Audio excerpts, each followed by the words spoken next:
Assalamualaikum warahmatullahi wabarakatuh. Perkenalkan, nama saya Siti Aminah, NPM 2086 20685. Baiklah, video ini akan dibuat untuk memenuhi salah satu matkul saya, yaitu matkul sekolah alam.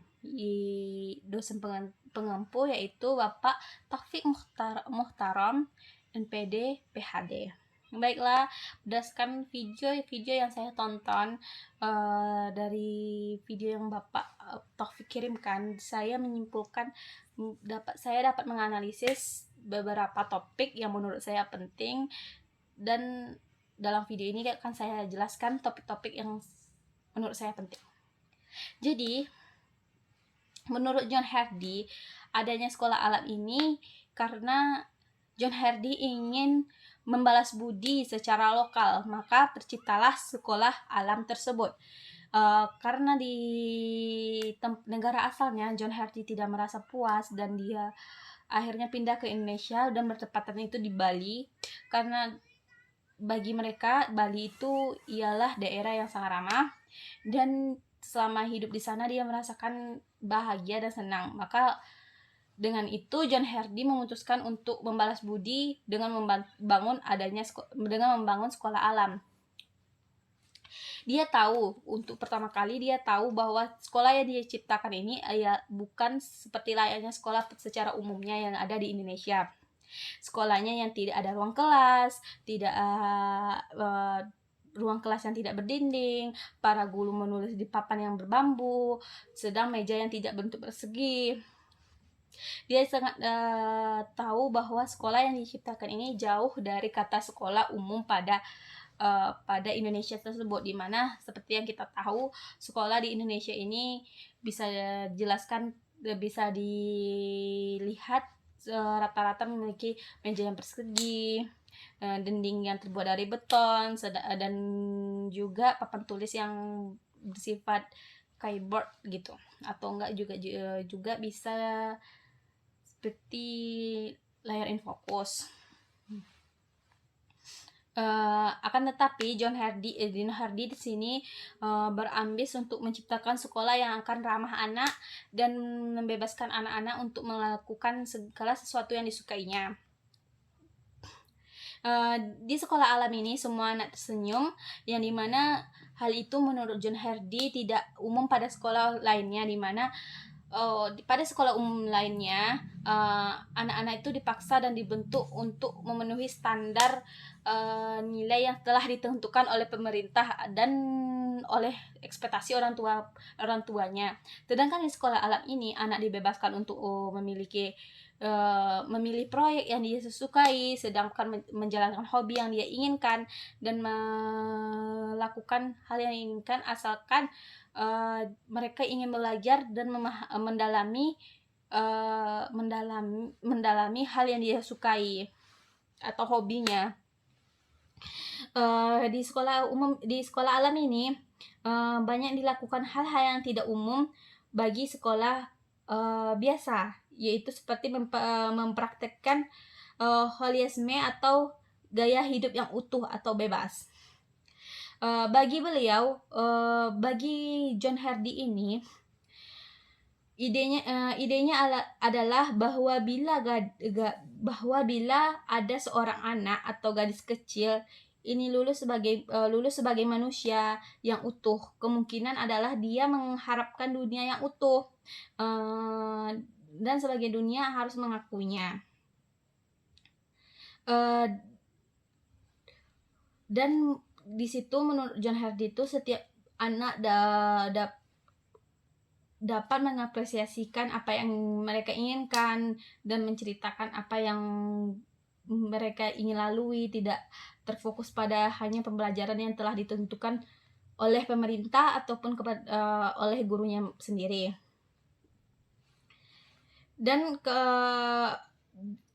juga John Hardy menjelaskan bahwa sekolah yang dia bangun ini tidak memiliki batas atau tidak memiliki dinding yang terbentuk dari beton, yaitu cuma dari anyaman bambu, yang dimana itu juga membantu anak untuk fokus untuk belajar, seperti ketika dapat dibedakan jika ruangan itu terbuat dari beton, umpamanya tidak ada pendingin ruangan atau AC, maka anak akan kegerahan dan tidak fokus dalam pelajarannya. Dan ketika belajar di sekolah alam, anak dapat juga langsung mengambil makna atau contoh dari alam sekitar.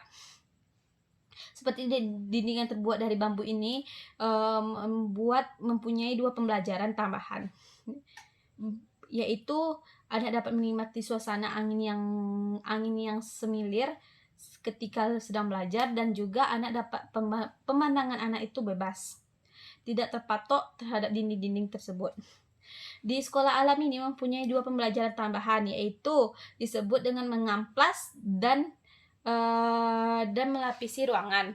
Maksud mengamplas di sini yaitu murid dibebaskan dalam mencoret meja atau mengapresiasikan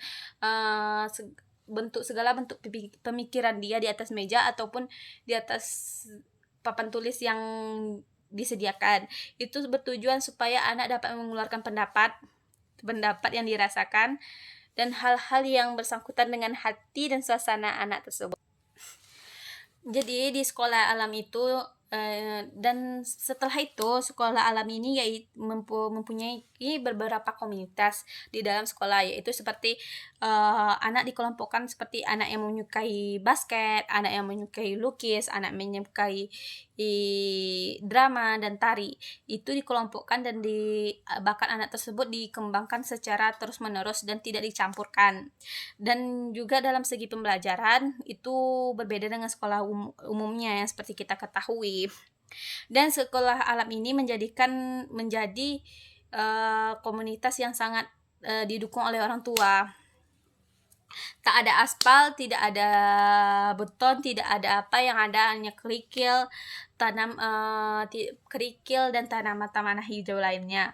Pagar terbuat dari tanaman hal yang melengkung, dan di sana anak diajarkan juga cara untuk merawat tanaman. Bagaimana cara merawat tanaman dan menghargai tanaman, dan anak juga diajarkan apa sih cara siklus bertani, dan diajarkan cara merawat tanaman serta padi tersebut. Jadi menurut John Hardy, dengan cara seperti itu ilmu itu akan menjadi suatu hal yang berguna bagi kehidupan anak ke depannya di masa mendepan, seperti bisa membantu anak untuk menanam sebuah tumbuhan, tidak hanya dipelajari secara buku tetapi juga praktek anak secara langsung gitu. Di waktu video tersebut dibuat itu tuh sekolah alam berumur 33 tahun, dan di waktu itu mereka mempunyai 160 siswa, baik anak-anak dari lokal apapun dari Indonesia ataupun dari luar. Dan alhamdulillahnya dengan adanya pembuatan dari sekolah alam ini, banyaknya dukungan dari masyarakat terhadap sekolah alam ini, dan banyaknya orang tua mengaku bahwa anaknya lebih bahagia atau lebih gembira saat pergi sekolah, dan lebih have fun, lebih sering tersenyum. Seperti yang telah saya tuturkan tadi, anak-anak lebih sering tersenyum daripada menonton gitu. Dan orang tua juga banyak apresiasi sejak anaknya ikut sekolah alam. Anaknya lebih ceria dan lebih terbuka dan lebih menerima dan lebih bisa mengutarakan apa yang dia rasakan. Dan John Hardy juga menjelaskan bahwa beliau memberitahukan kepada anaknya bahwa tentang segala sesuatu tentang tanaman itu, seperti menanam padi, mengajarkan cara menanam padi dan merawat padi.